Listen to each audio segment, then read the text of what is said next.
Tips or happy ലൈഫിൻ്റെ എല്ലാ പ്രിയ കൂട്ടുകാർക്കും ഈസ്റ്റർ ആശംസകൾ. അപ്പോൾ നമ്മൾ ഈസ്റ്ററിൻ്റെ തലേന്നാണ് ഇന്ന്. അപ്പോൾ നമ്മൾ ഇന്നൊരു ഈസ്റ്റർ സ്പെഷ്യൽ മീൻ മപ്പാസാണ് ഉണ്ടാക്കുന്നത്. നമ്മളിവിടെ എടുത്തിരിക്കുന്നത് നല്ല ഒന്നാം തരം തിലോപ്പിയാണ്. നമ്മുടെ വീട്ടിലുണ്ടായ റെഡ് തിലോപ്പിയാണ് കേട്ടോ. കരിമീനോ നെയ്മീനോ ഏത് വേണമെങ്കിലും എടുക്കാം. നമ്മളിവിടെ 700 ഗ്രാം മീനാണ് എടുത്തിരിക്കുന്നത്. നമ്മളിതിലേക്ക് 1/2 ടീസ്പൂൺ മഞ്ഞൾപ്പൊടി ചേർത്ത് കൊടുക്കുന്നുണ്ട്. അതേപോലെ തന്നെ 1/4 ടീസ്പൂൺ കുരുമുളക് പൊടി ചേർക്കുന്നുണ്ട്. അടുത്തായിട്ട് നമ്മൾ ചേർക്കുന്നത് 1/4 ടീസ്പൂൺ കാശ്മീരി മുളക് പൊടിയാണ്. ഇനി നമുക്ക് ആവശ്യത്തിന് ഉപ്പ് ചേർത്ത് കൊടുക്കാം. 3 ടീസ്പൂൺ വിനാഗിരി കൂടി ഇതിലേക്ക് നമുക്ക് ഒഴിച്ചു കൊടുക്കണം. വിനാഗിരി ഇല്ലെങ്കിൽ നാരങ്ങാനീര് ചേർക്കാം. ഇതിന് കൈകൊണ്ട് നന്നായിട്ട് തിരുമ്മി പിടിപ്പിച്ചതിന് ശേഷം അരമണിക്കൂർ നമുക്ക് റെസ്റ്റ് ചെയ്യാനായിട്ട് വയ്ക്കാം.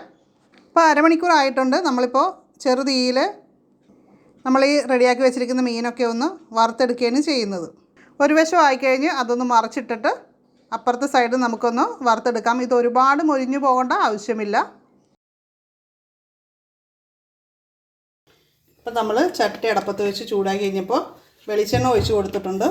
അപ്പം നമ്മൾ ഈ ഒരു കറി എന്ന് പറയുന്നത് ചോറിൻ്റെ കൂടെ, അപ്പത്തിൻ്റെ കൂടെയും, ഇടിയപ്പത്തിൻ്റെ കൂടെ, പുട്ടിൻ്റെ കൂടെ ഒക്കെ നമുക്ക് ഈസ്റ്ററിന് കഴിക്കാൻ പറ്റിയിട്ടുള്ള ഒരു കറിയാണ് കേട്ടോ. അടിപൊളിയാണ്. നമ്മൾ തയ്യാറാക്കി നോക്കിയിട്ടുള്ളതാണ്. സൂപ്പറാണ്. അപ്പം നമുക്ക് കടുക് ഇട്ട് കൊടുക്കാം. 1/4 ടീസ്പൂൺ കടുകാണ് നമ്മൾ ഇടേണ്ടത്. പിന്നെ അതൊന്ന് പൊട്ടി വരട്ടെ.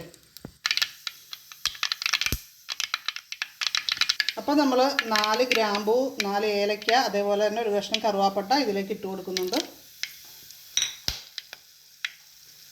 പിന്നെ അടുത്തതായിട്ട് നമ്മൾ ഇഞ്ചിയും, അതേപോലെ തന്നെ ഇഞ്ചി നമ്മൾ ചതച്ചാണ് എടുത്തിരിക്കുന്നത്. അതുപോലെ തന്നെ ഒരു 7 വെളുത്തുള്ളിയും ചതച്ചെടുത്തിട്ടുണ്ട്. അരിഞ്ഞ് വേണമെങ്കിൽ അരിഞ്ഞ് എടുക്കാം കേട്ടോ. പിന്നെ നമുക്ക് ആവശ്യത്തിന് പച്ചമുളക്, 5 കാന്താരി മുളകാണ് എടുത്തിരിക്കുന്നത്. എരിവിനനുസരിച്ച് മുളകെടുക്കുക. ഇത് ജസ്റ്റ് ഒന്ന് നമ്മൾ വഴറ്റിയെടുത്തിട്ടുണ്ട്. ഒത്തിരി വഴരേണ്ട ആവശ്യമില്ല.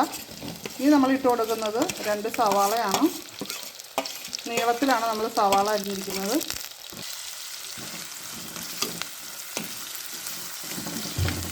അപ്പോൾ നമുക്ക് ആവശ്യത്തിന് ഉപ്പ് കൂടി ഇതിലേക്ക് ചേർത്ത് കൊടുക്കാം. അപ്പോൾ പെട്ടെന്ന് വഴന്ന് കിട്ടാനും നല്ലതാണ്.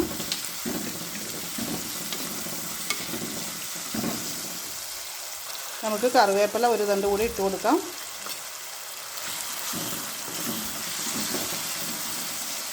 ഒരു ടീസ്പൂൺ മല്ലിപ്പൊടി ഇട്ട് കൊടുക്കാം.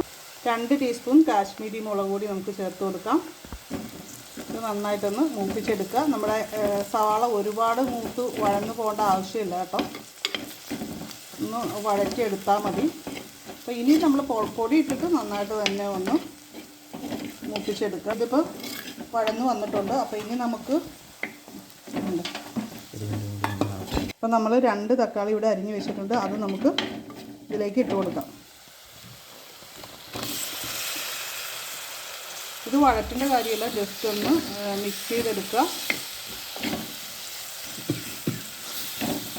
ഇനിയിപ്പം നമ്മൾ തേങ്ങാപ്പാൽ, ഇത് 2ാം പാലാണ് ഒഴിച്ചു കൊടുക്കുന്നത്.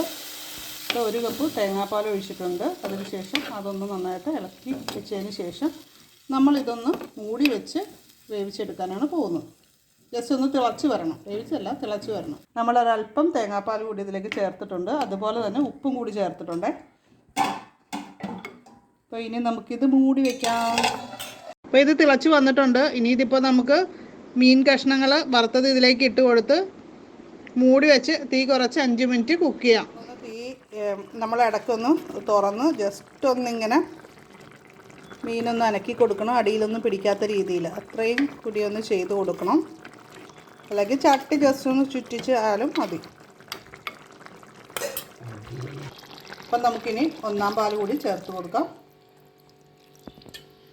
അപ്പോൾ ഈ സമയത്ത് നമുക്ക് ഒന്ന് തിളച്ച് വരുമ്പോൾ നമുക്ക് ഇതിൻ്റെ അകത്ത് ഉപ്പ് കാര്യങ്ങളൊക്കെ നോക്കണം കേട്ടോ. അത് ഇടയ്ക്കൊന്ന് നോക്കുന്നത് നല്ലതാണ്. അപ്പോൾ നമ്മളിവിടെ ഓൾറെഡി ഉപ്പൊക്കെ നോക്കി എല്ലാം ഓക്കെയാണ്.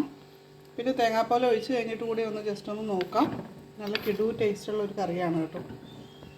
അപ്പോൾ നമുക്ക് ഒരു തണ്ട് കറിവേപ്പില കൂടി ഇട്ട് കൊടുക്കാം. എന്നിട്ട് നമ്മൾ തീ ഓഫ് ചെയ്യുകയാണ്. കാരണം ഒരുപാട് തിളയ്ക്കണ്ട. തിളച്ച് കഴിഞ്ഞാൽ നമ്മുടെ കറിയുടെ ടേസ്റ്റ് പോകും. അപ്പോൾ അതുകൊണ്ടാണ്. നമ്മുടെ കറി ഇപ്പോൾ റെഡി ആയിട്ടുണ്ട്. നമ്മൾ തീ ഓഫ് ചെയ്തിട്ടുണ്ട് കേട്ടോ. നല്ല കുറുകിയ ചാറോട് കൂടിയിട്ടുള്ള കരിമീൻ മപ്പാസ് റെഡി ആയിട്ടുണ്ട്. ഇത് മീൻ വറുക്കാതെ നമുക്ക് കുക്ക് ചെയ്യാം, പക്ഷേ വറുത്തിട്ട് ചെയ്യുന്നതാണ് കുറച്ചുകൂടി ടേസ്റ്റ്. അപ്പോൾ ഇതെൻ്റെ അമ്മാമ്മ പണ്ട് വീട്ടിലുണ്ടാക്കുന്ന വിറകടുപ്പിൽ വെച്ച് ഉണ്ടാക്കുന്ന ഒരു ഓർമ്മയാണ് എനിക്ക് വരുന്നത്. അടിപൊളി ടേസ്റ്റാണ്. ഇതിൻ്റെ ടേസ്റ്റിനെ പറ്റി ഞാനൊന്നും പറയുന്നില്ല. നിങ്ങൾ എല്ലാവരും ഉണ്ടാക്കി നോക്കുക, എന്നിട്ട് കഴിച്ചിട്ട് അഭിപ്രായം കമൻറ്റ് ചെയ്താൽ മതി കേട്ടോ. അപ്പോൾ വീഡിയോ ഇഷ്ടപ്പെട്ട് കഴിഞ്ഞാൽ ലൈക്ക് ചെയ്യുക, മാക്സിമം ഫ്രണ്ട്സിലേക്കൊക്കെ ഒന്ന് ഷെയർ ചെയ്ത് കൊടുക്കുക. അതുപോലെ തന്നെ നമ്മുടെ ചാനൽ ആദ്യമായിട്ട് കാണുന്നവരൊക്കെ സബ്സ്ക്രൈബ് ചെയ്ത് ബെല്ലൈക്കൺ ക്ലിക്ക് ചെയ്ത് ഓളെന്നുകൂടി സെലക്ട് ചെയ്ത് വയ്ക്കുക. അപ്പോൾ നമുക്ക് അടുത്തൊരു വീഡിയോയിൽ വീണ്ടും കാണാം. നന്ദി, നമസ്കാരം.